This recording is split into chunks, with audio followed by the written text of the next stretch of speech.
ನಮಸ್ಕಾರ NRTV Kannada YouTube channel coffee ನ್ಯೂಸ್ಗೆ ಸ್ವಾಗತ. ಇಂದು ರಾಜ್ಯಾದ್ಯಂತ SLC ಮಕ್ಕಳ ಒಂದು ಫಲಿತಾಂಶ ಈ ಇನ್ನೇನು ವೆಬ್ಸೈಟ್ನಲ್ಲಿ ಹೊರಬೀಳ್ತಾ ಇದೆ. ಅದರಂತೆ ಒಂದು ಚಿಕ್ಕಮಗಳೂರು ಜಿಲ್ಲೆಯಲ್ಲಿ ಸಹ ಒಂದು ವೆಬ್ಸೈಟಿನಲ್ಲಿ ಅದರ ಪ್ರಕಾರವಾಗಿ ಒಂದು ಫಲಿತಾಂಶ ಹೊರಬೀಳ್ತದೆ. ಈ ಒಂದು ಚಿಕ್ಕಮಗಳೂರು ಜಿಲ್ಲೆಯಲ್ಲಿ ಅಂದ್ರೆ ಹಿಂದಿನ ಸಾಲಿಗೂ ಬಹಳಷ್ಟು ವ್ಯತ್ಯಾಸಗಳನ್ನು ಕಾಣ್ತಾ ಇದ್ದೇವೆ. ಅಂದ್ರೆ ಈ ಒಂದು ವ್ಯತ್ಯಾಸಕ್ಕೆ ಕಾರಣೀಭೂತರಾದಂತಹ ಉಪನಿರ್ದೇಶಕರಾದ ತಿಮ್ಮರಾಜು ಅವರ ಸಿಬ್ಬಂದಿ ವರ್ಗ ಎಲ್ಲಾ ವರ್ಗದವರಿಗೆ ಹಾಗೂ ಶಿಕ್ಷಕ ವೃಂದದವರಿಗೆ ತುಂಬ ಹೃದಯದ ಅಭಿನಂದನೆಗಳನ್ನ ಸಲ್ಲಿಸ್ತಾ ಇದ್ದೇವೆ. ಚಿಕ್ಕಮಗಳೂರು ಈ ವರ್ಷದಲ್ಲಿ 11,798 ವಿದ್ಯಾರ್ಥಿಗಳು ಪರೀಕ್ಷೆಗೆ ಒಂದು ಹಾಜರಾಗಿದ್ದು, ಅದರಲ್ಲಿ 11,207 ಮಕ್ಕಳು ಒಂದು ಪರೀಕ್ಷೆಯಲ್ಲಿ ಉತ್ತೀರ್ಣರಾಗುವುದರ ಮೂಲಕವಾಗಿ ಜಿಲ್ಲೆಗೆ 94.99 ಫಲಿತಾಂಶ ನೀಡುವ ಮೂಲಕವಾಗಿ ಒಂದು ಚಿಕ್ಕಮಗಳೂರು ಜಿಲ್ಲೆಯ ಹಿರಿಮೆಯನ್ನ ಹೆಚ್ಚಿಸಿದ್ದಾರೆ. ಈ ಒಂದು ಹೆಚ್ಚಿಗೆ ಕಾರಣರಾದಂತಹ ಎಲ್ಲಾ ಪ್ರೌಢಶಾಲೆಯ ಶಿಕ್ಷಕ ವೃಂದದವರಿಗೆ, ಎಲ್ಲಾ ತಾಲೂಕಿನ BO ವರ್ಗದವರಿಗೆ ಉಪನಿರ್ದೇಶಕರಾದಂತಹ ತಿಮ್ಮರಾಜು ಅವರು ಅಭಿನಂದನೆ ಸಲ್ಲಿಸಿದ್ದಾರೆ. ಈ ನೋಡೋದಾದ್ರೆ ಆಮೇಲೆ 2025-26ನೇ ಸಾಲಿನಲ್ಲಿ ಜಿಲ್ಲೆಗೆ 94.99 ಶ್ರೇಣಿಯನ್ನು ಪಡೆಯುವ ಮೂಲಕವಾಗಿ ತಮ್ಮ ಚಿಕ್ಕಮಗಳೂರು ಜಿಲ್ಲೆ ಹೆಸರನ್ನ ಮೇಲ್ದರ್ಜೆಗೇರಿಸಿದಂತಹ ಎಲ್ಲ ಸಿಬ್ಬಂದಿ ವರ್ಗ ಅಂದರೆ ಉಪನಿರ್ದೇಶಕರಿಗೆ ಹಾಗೂ ಸಿಬ್ಬಂದಿ ವರ್ಗದವರಿಗೆ ಹಾಗೂ BOಗಳಿಗೆ ಹಾಗೂ ಪ್ರೌಢಶಾಲಾ ಶಿಕ್ಷಕರೊಂದಿಗೆ ಅದರಲ್ಲಿಯೂ ಸಹ ಪರೀಕ್ಷೆ ಬರೆದಂತಹ ಮಕ್ಕಳಿಗೆ ಚಿಕ್ಕಮಗಳೂರು ಜಿಲ್ಲೆಯ ಜಿಲ್ಲಾ ಪಂಚಾಯಿತಿಯ CS ಆದಂತಹ ಕೀರ್ತನಾ ಮೇಡಮ್ನವರು ಎಲ್ಲರಿಗೂ ಸಹ ತುಂಬ ಹೃದಯದ ಅಭಿನಂದನೆಗಳನ್ನ ಸಲ್ಲಿಸಿದ್ದಾರೆ. ನೀವು ಉತ್ತಮವಾಗಿ ಒಂದು ಚೆನ್ನಾಗಿ ಓದಿ ಹೆಚ್ಚು ಅಂಕಗಳನ್ನು ಪಡೆಯುವ ಮೂಲಕವಾಗಿ ಹೆಚ್ಚು ಶ್ರೇಣಿಯಲ್ಲಿ ಒಂದು ಹೊರಹೊಮ್ಮಿದ್ದೀರಾ. ಆದ್ದರಿಂದ ಪ್ರತಿಯೊಬ್ಬರಿಗೂ ಸಹ ವಿದ್ಯಾರ್ಥಿಗಳಿಗೂ ಸಹ ನನ್ನ ತುಂಬ ಹೃದಯದ ಅಭಿನಂದನೆಗಳನ್ನ ಸಲ್ಲಿಸಿದ್ದಾರೆ. ಯಾವುದೇ ಒಂದು ಫಲಿತಾಂಶ ಬಂದ ಹಿನ್ನೆಲೆಯಲ್ಲಿ ಇಂದಿನ ವರ್ಷದ ಒಂದು ಫಲಿತಾಂಶವನ್ನು ಓಹರೆ ಹಚ್ಚುವುದು ಸಹಜ. 2024-25ನೇ ಸಾಲಿನಲ್ಲಿ SLC ಪರೀಕ್ಷೆಯಲ್ಲಿ ಕೇವಲ 84.76% ಅನ್ನು ಪಡೆದುಕೊಂಡು ತಮ್ಮ ಚಿಕ್ಕಮಗಳೂರು ಜಿಲ್ಲೆಯನ್ನ ಕೆಳ ಹಂತದಲ್ಲಿ ಕೆಳಗೋಯಿತು. ಆದರೆ 2025-26ನೇ ಸಾಲಿನಲ್ಲಿ 94.99 ಫಲಿತಾಂಶ ಶ್ರೇಣಿಯನ್ನ ಪಡೆಯುವ ಮೂಲಕವಾಗಿ ತಮ್ಮ ಚಿಕ್ಕಮಗಳೂರು ಜಿಲ್ಲೆಯ ಒಂದು ಹಿರಿಮೆಯನ್ನ ಎಲ್ಲಾ ವಿದ್ಯಾರ್ಥಿಗಳು ಹೆಚ್ಚಿಸಿದ್ದಾರೆ. ಈ ಒಂದು ಕಾರಣಕ್ಕೆ ಅಂದ್ರೆ 2024 ಮತ್ತು 2025 ಸಾಲಿನಲ್ಲಿ ಓದುವುದಾದರೆ ಒಂದು ಗ್ರಾಮೀಣ ಒಂದು ಪ್ರದೇಶದಲ್ಲಿ ಒಂದು ಮಾತಿದೆ, ಮನೆ ಯಜಮಾನ ಪ್ರತಿಯೊಬ್ಬರಿಗೆ ಸಹಕಾರ ನೀಡುವ ಮೂಲಕವಾಗಿ ಒಳ್ಳೆಯ ಮನಸ್ಸಿನಿಂದ ಕೆಲಸ ಮಾಡಿದರೆ ಅವನಿಗೆ ಸಾಕಷ್ಟು ಕೈ ಜೋಡಿಸ್ತಾರೆ ಎಂಬುದಕ್ಕೆ ತಾಜಾ ಉದಾಹರಣೆ ಆಗಿದೆ. 2024-25ನೇ ಸಾಲಿನಲ್ಲಿ ಇದ್ದಂತಹ ಅಧಿಕಾರಿ ವರ್ಗದವರು ಕೇವಲ ಇನ್ನೊಂದು ಭಾಗಕ್ಕೆ ಒಂದು ಜ್ಯೋತಿ ಬಿದ್ದು ಆ ಒಂದು 2024-25ನೇ ಸಾಲಿನಲ್ಲಿ ಕೇವಲ 84.7% ಅನ್ನು ಪಡೆದುಕೊಂಡಿದ್ದಾರೆ.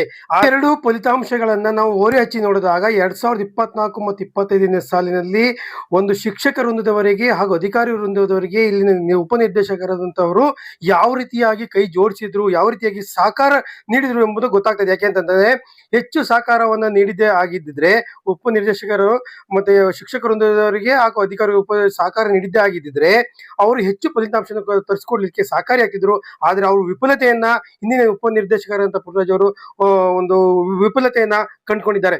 ಆದ್ರೆ 2025-26ನೇ ಸಾಲಿನಲ್ಲಿ ಹೊಸದಾಗಿ ಬಂದಂತಹ ಉಪನಿರ್ದೇಶಕರಾದಂತಹ ತಿಮ್ಮರಾಜ್ ಅವರು ಪ್ರತಿಯೊಬ್ಬರನ್ನು ಒಂದು ಮೊದಲನೇದಾಗಿ ಕರೆದು ಸಭೆಯನ್ನ ಮಾಡುವ ಮೂಲಕವಾಗಿ ಅವರಿಗೆ ಉರ್ದುಂಬಿಸುವುದರ ಮೂಲಕವಾಗಿ ಹಾಗೆ ಶಾಲೆಗಳಿಗೆ ಭೇಟಿ ನೀಡುವ ಮೂಲಕವಾಗಿ ಮಕ್ಕಳಿಗೆ ಉತ್ತೇಜನ ನೀಡುವ ಮೂಲಕವಾಗಿ ಒಂದು ಎಲ್ಲಾ ಒಂದು ಸಹಕಾರದಿಂದ ಹಾಗೂ CS ಕೀರ್ತನಾ ಮೇಡಮ್ನವರು ಸಹ ಹೆಚ್ಚು ಸಭೆಗಳನ್ನು ಮಾಡುವ ಮೂಲಕವಾಗಿ ಈ ಎರಡು ಜೊತೆಯಿಂದ ಉತ್ತಮ ಅಧಿಕಾರದ ನಿರ್ವಹಣೆ ಮಾಡುವುದರಿಂದ ಇಂದು ಒಂದು ಚಿಕ್ಕಮಗಳೂರು ಜಿಲ್ಲೆಗೆ ಒಂದು ಹಿರಿಮೆ ಬಂದಾಗಿದೆ. ಆದ್ದರಿಂದ ನೋಡಿ, ಅಧಿಕಾರಿ ವರ್ಗದವರಿಗೆ ನಾವು ಎಷ್ಟು ಸಾಥನ್ನು ನೀಡಿದರೆ, ಮಕ್ಕಳಿಗೆ ಎಷ್ಟನ್ನು ನೀಡಿದರೆ ಎಷ್ಟು ಫಲಿತಾಂಶ ದೊರೆತಂತೆಗೆ ಇದು ಸಾಕ್ಷಿ ಆಗ್ತದೆ. ಈ ವರ್ಷದ 2025-26ನೇ ಸಾಲಿನಲ್ಲಿ 94.99 ಶ್ರೇಣಿಯನ್ನು ಪಡೆದುಕೊಂಡು 2025-26ನೇ ಸಾಲಿನಲ್ಲಿ ಒಂದು SLC ಪರೀಕ್ಷೆಯಲ್ಲಿ 94.99 ಒಂದು ಶ್ರೇಣಿಯನ್ನ ಪಡೆಯಲಿಕ್ಕೆ ಸಹಕಾರಿಯಾದಂತಹ ನನ್ನ ಕೊಲೀಗ್ಸ್ ಆದಂತಹ ಎಲ್ಲ ಒಂದು ತಾಲೂಕಿನ ಶಿಕ್ಷಣಾಧಿಕಾರಿಗಳಿಗೆ ಹಾಗೂ ಒಂದು ಶಿಕ್ಷಕ ವೃಂದದವರಿಗೆ ಹಾಗೂ ವಿದ್ಯಾರ್ಥಿ ವೃಂದದವರಿಗೆ ಹಾಗೂ ವಿದ್ಯಾರ್ಥಿಗಳು ಹೆಚ್ಚು ಸಂಖ್ಯೆಯಲ್ಲಿ ಓದುವ ಹವ್ಯಾಸವನ್ನು ಬೆಳೆಸಿದಂತಹ ಎಲ್ಲಾ ಪ್ರತಿಯೊಬ್ಬ ಪೋಷಕ ವೃಂದದವರಿಗೂ ಸಹ ನನ್ನ ತುಂಬ ಹೃದಯದ ಅಭಿನಂದನೆಗಳು. ಅಂದ್ರೆ 2025-26ನೇ ಸಾಲಿನಲ್ಲಿ ಒಂದು ಸೆಂಟ್ ಮೇರಿಸ್ನ ಬೃಂದ ಎಂಬ ವಿದ್ಯಾರ್ಥಿಯು 625 ಅಂಕಗಳನ್ನು ಪಡೆಯುವ ಮೂಲಕವಾಗಿ ಒಂದು ಜಿಲ್ಲೆಗೆ ಪ್ರಥಮ ಸ್ಥಾನವನ್ನ ಪಡೆದುಕೊಂಡಿದ್ದಾರೆ. ಅವರಿಗೆ ತುಂಬ ಹೃದಯದ ಅಭಿನಂದನೆಗಳನ್ನ. ಚಿಕ್ಕಮಗಳೂರು ಜಿಲ್ಲೆಯ ಒಂದು ಉಪನಿರ್ದೇಶಕ, ಶಿಕ್ಷಣ ಇಲಾಖೆ ಉಪನಿರ್ದೇಶಕರಾದಂತಹ ತಿಮ್ಮರಾಜ್ ಅವರು ಎಲ್ಲರಿಗೂ ಸಹ ತುಂಬ ಹೃದಯದ ಅಭಿನಂದನೆಗಳನ್ನ ಸಲ್ಲಿಸಿದ್ದಾರೆ. 2025-26ನೇ ಸಾಲಿನ ಫಲಿತಾಂಶ ಹೊರಬೀಳುತ್ತಿದ್ದಂತೆ ಅಜ್ಜಂಪುರ ಪಟ್ಟಣ ಪಂಚಾಯಿತಿ ಅಧ್ಯಕ್ಷರಾದಂತಹ ಎ.ಜೆ. ರೇವಣ್ಣವರು, ಉಪಾಧ್ಯಕ್ಷರಾದಂತಹ ಕವಿತಾ ಕೇಶವಮೂರ್ತಿ ಅವರು ಹಾಗೂ ಸರ್ವ ಸದಸ್ಯರು ಈ ಒಂದು ಎಲ್ಲಾ ಮಕ್ಕಳಿಗೆ ತುಂಬ ಹೃದಯದ ಅಭಿನಂದನೆಗಳನ್ನು ಸಲ್ಲಿಸಿದ್ದಾರೆ. ಹೆಚ್ಚು ಅಂಕ ಪಡೆದಂತಹ ಎಲ್ಲಾ ವಿದ್ಯಾರ್ಥಿಗಳಿಗೆ ತುಂಬ ಹೃದಯದ ಅಭಿನಂದನೆಗಳು ಸಲ್ಲಿಸಿದ್ದಾರೆ. ಅದೇ ರೀತಿಯಾಗಿ ಒಂದು ಪಟ್ಟಣ ಪಂಚಾಯಿತಿಯ ಚೀಫ್ ಆಫೀಸರ್ ಆದಂತಹ ರಮೇಶ್ ಅವರು ಹೆಚ್ಚು ಅಂಕ ಪಡೆದಂತಹ ವಿದ್ಯಾರ್ಥಿಗಳಿಗೆ ಹಾಗೂ ಪಾಸ್ ಆದಂತಹ ಎಲ್ಲಾ ವಿದ್ಯಾರ್ಥಿಗಳಿಗೆ ತುಂಬ ಹೃದಯದ ಅಭಿನಂದನೆ ಸಲ್ಲಿಸುವುದರ ಮೂಲಕವಾಗಿ ಒಂದು ಉತ್ತೇಜನವನ್ನು ನೀಡುವ ಮೂಲಕ ಒಂದು ಅಭಿನಂದನೆಯನ್ನ ಸಲ್ಲಿಸಿದ್ದಾರೆ. ಈ ಒಂದು 2025-26ನೇ ಸಾಲಿನ SLC ವಿದ್ಯಾರ್ಥಿಗಳ ಒಂದು ಚಿತ್ರಣವನ್ನ ಅಜ್ಜಂಪುರ ತಾಲೂಕಿನ ಚಿತ್ರಣವನ್ನು ನೋಡೋದಾದ್ರೆ, ಇದು ಶೆಟ್ರು ಸಿದ್ದಪ್ಪ ಪದವಿ ಪೂರ್ವ ಕಾಲೇಜಿನಲ್ಲಿ 31 ವಿದ್ಯಾರ್ಥಿಗಳು ಪಾಸ್ ಆಗುವುದರ ಮೂಲಕ 77% ಅನ್ನು ಪಡೆಯುವ ಮೂಲಕ ಒಂದು ಹೆಸರನ್ನು ಮಾಡಿದ್ದಾರೆ. ಈ ಒಂದು ಇದರಲ್ಲಿ ಜೀವಿತ HV ಅವರು 570 ಅಂಕಗಳನ್ನು ಪಡೆಯುವ ಮೂಲಕವಾಗಿ ಶಾಲೆಗೆ ಮತ್ತು ಶಿಕ್ಷಕ ವೃಂದರಿಗೆ ಹೆಸರನ್ನು ತಂದಿದ್ದಾರೆ. ಈ ಚಿತ್ರ ನೋಡುತ್ತಿದ್ದರು ಅಜ್ಜಂಪುರದ ಶೆಟ್ರು ಸಿದ್ದಪ್ಪ ಪದವಿ ಪೂರ್ವ ಕಾಲೇಜಿನಲ್ಲಿ 31 ವಿದ್ಯಾರ್ಥಿಗಳು ಪಾಸ್ ಆಗುವುದರ ಮೂಲಕವಾಗಿ 97% ಶೇಕಡಾವಾರು ಪರ್ಸೆಂಟ್ ಪಡೆದುಕೊಂಡಿದ್ದಾರೆ. ಇವರಿಗೆ ಎಲ್ಲ ಶಿಕ್ಷಕ ವೃಂದದವರು ಸಹ ಅಭಿನಂದನೆ ಸಲ್ಲಿಸಿದ್ದಾರೆ ಹಾಗೂ ಹಳೆ ವಿದ್ಯಾರ್ಥಿಗಳು ಸಹ ತುಂಬ ಹೃದಯ ಅಭಿನಂದನೆಗಳನ್ನ ಸಲ್ಲಿಸಿದ್ದಾರೆ. ಹಾಗೆ ಇನ್ನೊಂದು ಶಾಲೆಯನ್ನು ನೋಡೋದಾದರೆ ಅಜ್ಜಂಪುರದ ಕಲಾ ಸೇವಾ ಸಂಘ ಪ್ರೌಢಶಾಲೆಯ ವಿದ್ಯಾರ್ಥಿಗಳು 18 ವಿದ್ಯಾರ್ಥಿಗಳು ಪಾಸ್ ಆಗುವುದರ ಮೂಲಕವಾಗಿ 90% ಅನ್ನ ಪಡೆದುಕೊಂಡಿದ್ದಾರೆ. ಇಲ್ಲಿ ಹೆಚ್ಚು ಫಲಿತಾಂಶ ದೊರೆಯುವುದರಿಂದ ಆ ಒಂದು ಎಲ್ಲಾ ಶಿಕ್ಷಕ ವೃಂದದವರು ಸಹ ಮತ್ತೆ ಸಿಬ್ಬಂದಿ ವರ್ಗದವರು ಅವರಿಗೆ ಎಲ್ಲಾ ಮಕ್ಕಳಿಗೆ ಅಭಿನಂದನೆಯನ್ನ ಸಲ್ಲಿಸಿದ್ದಾರೆ. ಈ ಚಿತ್ರ ನೋಡ್ತಿರೋದು ಕಲಾ ಸೇವಾ ಸಂಘ ಪ್ರೌಢಶಾಲೆ. ಹಾಗೆ ನೋಡಿದರೆ ಇನ್ನೊಂದು ಶಾಲೆ ಅಜ್ಜಂಪುರದ ಕನ್ನಡ ನೂತನ ಶಾಲೆ ಅಜ್ಜಂಪುರ ಕನ್ನಡ ಮಾಧ್ಯಮದಲ್ಲಿ 35 ವಿದ್ಯಾರ್ಥಿಗಳು ಪಾಸ್ ಆಗುವುದರ ಮೂಲಕವಾಗಿ 94% ಫಲಿತಾಂಶನ ದೊರೆತಿದೆ. ಅದೇ ರೀತಿಯಾಗಿ ಆಂಗ್ಲ ಮಾಧ್ಯಮದಲ್ಲಿ 98 ವಿದ್ಯಾರ್ಥಿಗಳು ಪಾಸ್ ಆಗುವುದರ ಮೂಲಕವಾಗಿ 98 ಫಲಿತಾಂಶವನ್ನ ಪಡೆದುಕೊಂಡಿದ್ದಾರೆ. ಆಂಗ್ಲ ಮಾಧ್ಯಮದಲ್ಲಿ ಓದುತ್ತಿರುವಂತಹ ಮೇಘನಾ ಅವರವರು 596 ಹೆಚ್ಚು ಅಂಕಗಳನ್ನು ಪಡೆಯುವ ಮೂಲಕ ಶಾಲೆಗೆ ಒಂದು ಕೀರ್ತಿ ತಂದಿದ್ದಾರೆ. ಇವರಿಗೆ ಒಂದು ಆಡಳಿತ ಮಂಡಳಿ ಅಭಿನಂದನೆಯನ್ನ ಸಲ್ಲಿಸ್ತಾ ಇದೆ.